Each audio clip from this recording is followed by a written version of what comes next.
Good morning, students. So in the previous chapter we have already seen the money.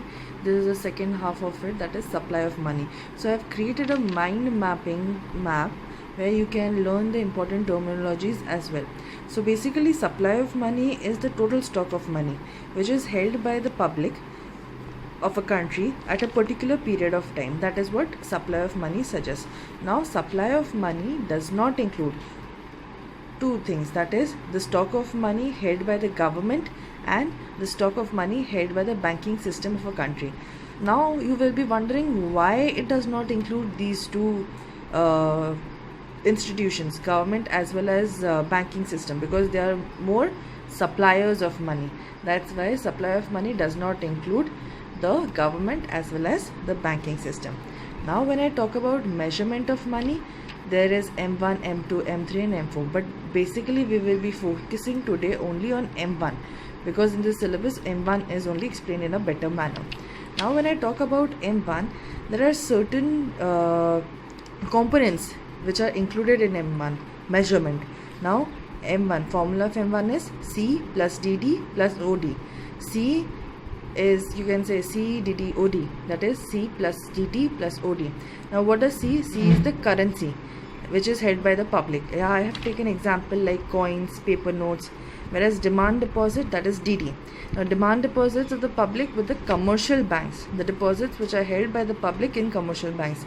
So it can be transferred as well as withdrawn on demand.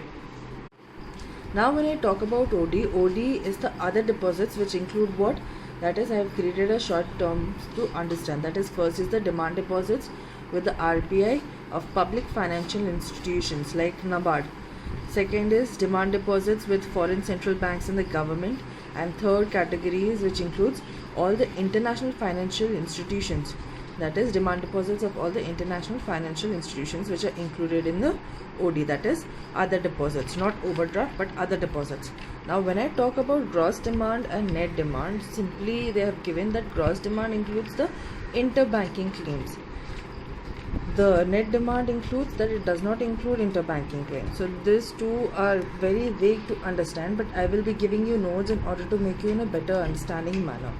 Now term deposits, I have created here a short difference as you can see between term deposit and demand deposit. So I have done in a short manner. Now term deposit is, first difference is period of time. Term deposit believes in a specific period of time like FD, that is fixed deposit, whereas demand deposit does not have any specific period. When it comes to withdrawal, in term deposit any person cannot withdraw money as and when needed or as and when they require the money, whereas in demand deposit they can withdraw the money anytime they need. When I talk about checkable deposit is they cannot sign a check against these. If they have created an FD, they cannot sign a check and withdraw the money for that period of time. Whereas here in demand deposit, yes, they can withdraw the money, they can sign the check, and whether it is in a savings account or current account, they can have the money as and when they need it. Now who supplies money? So basically there are three main important heads here, that is RBI, central bank, commercial bank as well as government. Now what RBI does is RBI maintains minimum reserve up to rupees 200 crore in the form of gold and foreign securities, where the value of gold should be 115 crore. When I talk about commercial bank create money by way of demand deposit. It is also known as bank money. Government, the Ministry of Finance issue 1 rupee notes and coins in all denominations, which we have seen in silver coins or 5 rupee note in green. So these are all the examples where the government creates all the smaller denominations for the supply of money in the market. So basically three heads are important. Whenever they are asked the role, it can be asked for a 3-marker as well. Now when I talk about bank money, as we have seen in earlier, that bank money is nothing but the demand deposits which are held by the people in commercial banks, that is known as bank money. Now I have created this high powered money, as this is the last topic for today. Now high powered money is what? 3 components which is required for high powered money. Now high powered money is the totality of currency held by the public, cash in vaults of commercial banks, cash reserves of commercial banks with the RBI when they deal in other reserves as well.